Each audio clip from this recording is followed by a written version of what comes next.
Hey everyone, welcome to my channel. My name is Ramon Valdez, and today I'm going to give you my slightly spoilerish review of Billy Summers by Stephen King. Now, as a little bit of a preface here, a little bit of history, I am not the most prolific of Stephen King readers. I do enjoy Stephen King quite a bit. In fact, his short story collections were probably the only thing that I read when I was growing up as a teenager. And The Stand has long been one of my absolute favorite books. So with that being said, the last book that I probably read by Stephen King was 11/22/63, and I think that came out about a decade ago. And Under the Dome were probably the last two Stephen King books that I read and just kind of devoured. I thought Under the Dome had a really strong start, had some really kind of funky stuff going in there, and the ending kind of got away, which I think is kind of a staple of most, well, not even most, I will say some Stephen King books. On the other hand, 11/22/63 I enjoyed quite a bit. So with that being said, when it came time to read something new, I thought, I haven't read any more recent Stephen King titles, so I think I'll give this Billy Summers title a shot. Seemed to be getting good reviews. And I have to say, I think I was a little disappointed. It definitely was as promised. If you're not aware about Billy Summers, the blurb is that Billy Summers is a hitman who only kills bad people. The book is going to hammer in that bad people fact over and over throughout the entire novel. And he decides to take one last job. The book is absolutely self-aware that there are one last job tropes out there in movies and books, but he's going to take one last job, and that job is to kill another hitman. And so in order to accomplish this, he has to hole up in a town called Midwood and ingrain himself.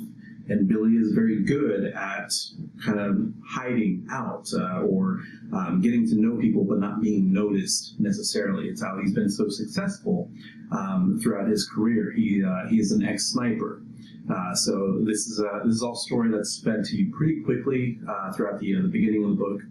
And I have to say the beginning of this was pretty strong. I really did actually enjoy this. I do think Stephen King has a way of building up characters really well and just making them compelling, making you want to keep reading about them. But I think when it comes to that readability, it kind of worked against him in this book towards the end, because I found myself just reading the book to get to the end because I wanted to see what happened next, but not necessarily in a way that I was entranced or captivated by the story. It was more, I have to say, almost like a James Patterson kind of way. If you've ever read a James Patterson book, he will sometimes have chapters that are 2 pages or a paragraph, and that's a chapter. And it's just to get the story just moving at a rapid clip. So in some cases, it kind of felt like, all right, now we're moving on to the next thing. Now we're moving on to the next thing. And sometimes there wouldn't be too much happening. But with all that being said, the first half of this book, I actually really enjoyed it quite a bit.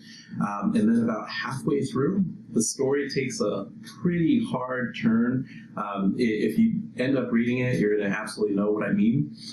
To which it's almost like a From Dusk Till Dawn type of change, where all of a sudden we're here, and this type of movie, the build up to the assassination, kind of like 11/22/63 is happening, and you're so invested.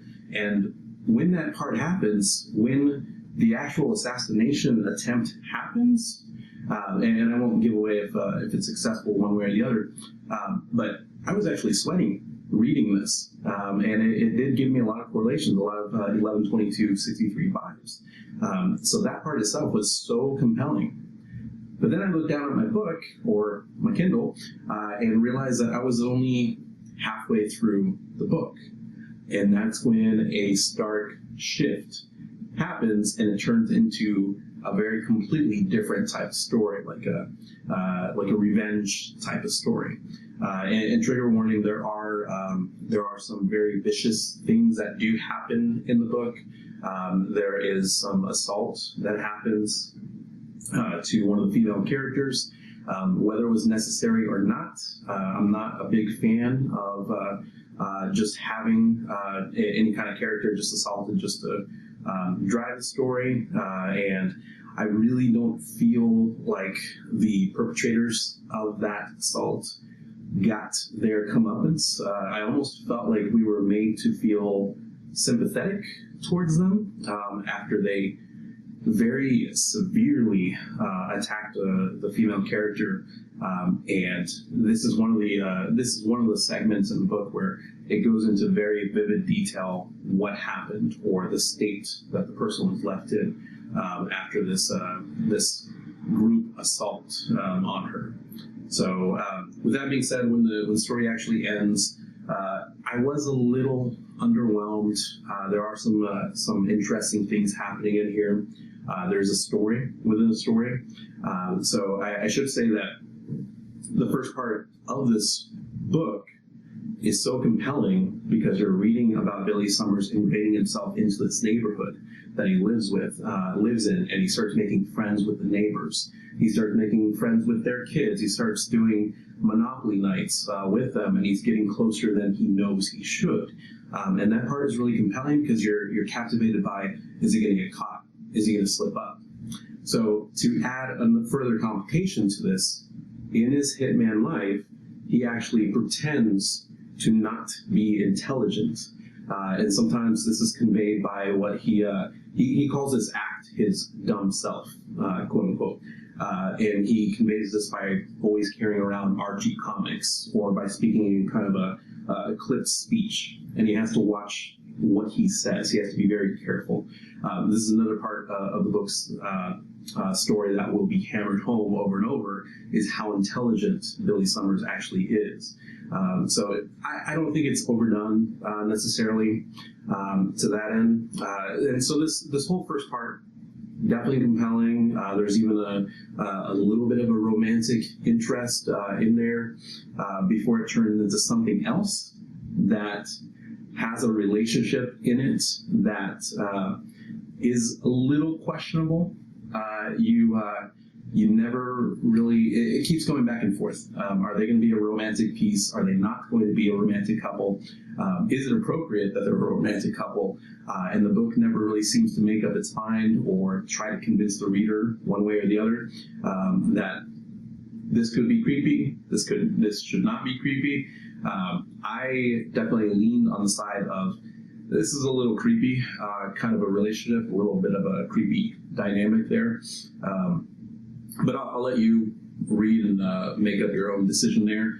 Again, just keep in mind, trigger warning with the very vividly described assault on a female character in this book. One of the other items that I found really disappointing with this, in some respects, was sometimes the characterization and the dialogue. So Billy, the main character, has a couple of fixers that he's involved with that set him up with jobs, that set him up with hits that he has to go and accomplish. And sometimes these are very stereotypical monster, and it does try to acknowledge that calling a character pigs, or Nick Marjoran, I think is one of the characters' names. It is a little on the nose, a little stereotypical, but it doesn't prevent you from just kind of realizing or acknowledging that, yeah, it's a little stereotypical when you're reading this. So, case in point, the character who sets him up for jobs does things like finger guns, and you see, just like a cartoonish mobster. So it kind of takes you out of the element or enjoying the story when you come across something like that. The other part of this is, as part of his life of blending in he also has a cover story where he has to pretend to be a writer in Midwood. And the whole point of him trying to ingrain himself into this neighborhood, into this small town in Midwood, is that the bad person that he's going to kill has been arrested and is going to be showing up for his court appearance. And so the building that he's holed up in as part of his day-to-day job is actually facing the courthouse steps. So when he takes the hit, he'll have a perfect view from the window. His cover is that he's a writer, and he's trying to write his first novel, he's trying to write his first book, and this agent has set him up in his office with very strict guidelines that he has to follow: no partying, and he has to actually go to work, which is just him being in his own office writing all day. So as part of his cover, he's given a laptop that is bugged. He suspects that it's bugged, and it's later confirmed by a conversation that it is bugged. And so there's a funny little conceit in the book. It's a story within a story. As Billy finds out in almost like the TV show Barry, that he has a passion for something other than being a hitman. In this case, as opposed to Barry, where Barry is an actor for the HBO show, in the book, Billy is a writer. And so he starts writing in this dumb self persona about his childhood. And these are things that actually happened to him. And so we get to learn the character's history. This part is actually pretty compelling. It starts off a little, I have to say, a little schlocky because of the conceit of trying to write like you're a child, or trying to write like your intelligence might not be at the same level as the person who is actually writing it or reading it. And after a while, it actually becomes very compelling. It turns into kind of a coming of age. There's some very messed up things that happen to Billy when he was a child, or when he was growing up, and the first person that he kills leads to this life of living in a home, and as well as joining the Marines to be a sniper. So this whole thing of a story within a story is kind of a cool conceit. It's kind of a nice little device to get you to kind of read more and keep wanting to read more. But the other framework around it just starts kind of poking through things like the dialogue, things like the character, even something as simple as the characters' names. He's in this office building, and he's surrounded by other office workers on other floors and in other departments, and he starts to just kind of make sure that he's seen, and make sure that he's accepted, make sure that everybody sees him as normal. So he'll join these people during lunch break as they all go down to the food trucks outside of the building. And we have characters who are described as being in their mid-30s, named John and Harry. And other names that are picked out of the most generic list of names that you could possibly think of, and that's a small gripe. That's something that could be easily forgiven. But then there's also a female office worker described who, quote unquote, maybe even younger than the 30s that these other characters are being described as. Her name is Phyllis. So I don't know too many people named Phyllis. I know one person who works at my day-to-day job who is in her 60s. I know someone else on related side who is also in their 60s or 70s. I don't know somebody less than 35 or mid-30s named Phyllis. And it just seems like an odd choice. Like we're calling these people John and Harry and then Phyllis. Something else concerning the dialogue, one of the characters makes a Boss Hogg reference. So for anyone unaware, Boss Hogg is a character from an old TV show called The Dukes of Hazzard. It's a show that ran or aired from 1979 to 1985. It is also otherwise known as that show with Bo and Luke, the brothers, driving around in a bright orange car with a Confederate flag painted over the top of it. It's a little problematic in this day and age. Now, to be fair, as a side note, there's a golfer named Bubba Watson who purchased the very first charger that was used. It's called General Lee, that was used in the show. And after the tragic events of the racist shooting that took place in 2015 at the Emmanuel African Methodist Episcopal Church, he announced that he would remove the Confederate flag and have it repainted with the U.S. national flag. Just an interesting little side tidbit there. All this to say that it seems like a very strange reference for someone who's supposed to be in their 30s or younger, or mid-30s, to drop a Boss Hogg reference. I don't know too many people in their 30s who probably know what the Dukes of Hazzard are, or let alone the villain or antagonist of the series, Boss Hogg himself. Granted, there was a 2005 movie with Johnny Knoxville, Seann William Scott, and Jessica Simpson that released, and maybe that character is a big fan of that movie. But there aren't any fans of that movie. So all in all, this it adds up to these weird little things that kind of take place in the book, where characters are named very generically. Sometimes storylines get dropped. I will tell you, when we get to that halfway point where there's a point of no return and we're flipping into a completely different kind of story, everything that happened in the first half of the book, almost entirely everything gets dropped. So keep that in mind, that if there are characters that you fall in love with, like I did in the first half of the book, they are not to be seen, not important, and not included in that second half of Billy Summers.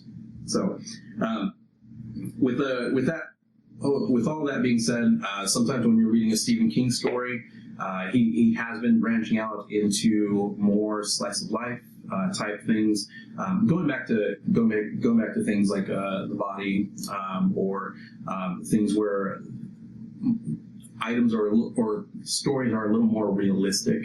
And so sometimes you read this and you start reading a book and you're not sure, is this going to be a straight story where there's no supernatural element, or is this going to somehow take a swing into horror at some point and have some supernatural element?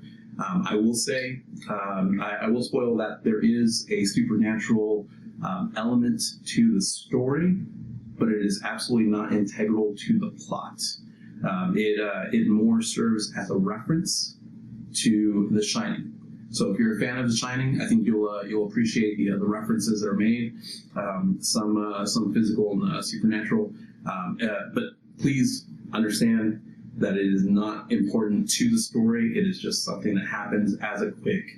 You would probably call it an Easter egg if it showed up in a movie. If there was a film adaptation of Billy Summers, which I'm not sure if there will be. If there is, maybe they could kind of tighten it up a little bit and make it a little more compelling. I do feel that it loses its steam towards the end.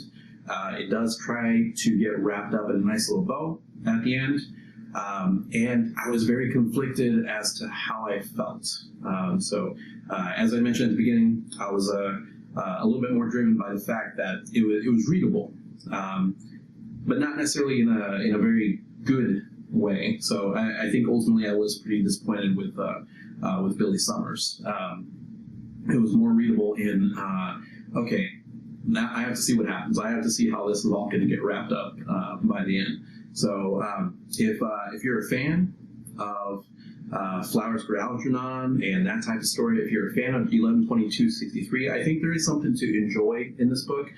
If you're a fan of writing, which this does in some respects feel like a love letter to writing, I think there are things to enjoy out of this book, but for the most part, I was disappointed and underwhelmed.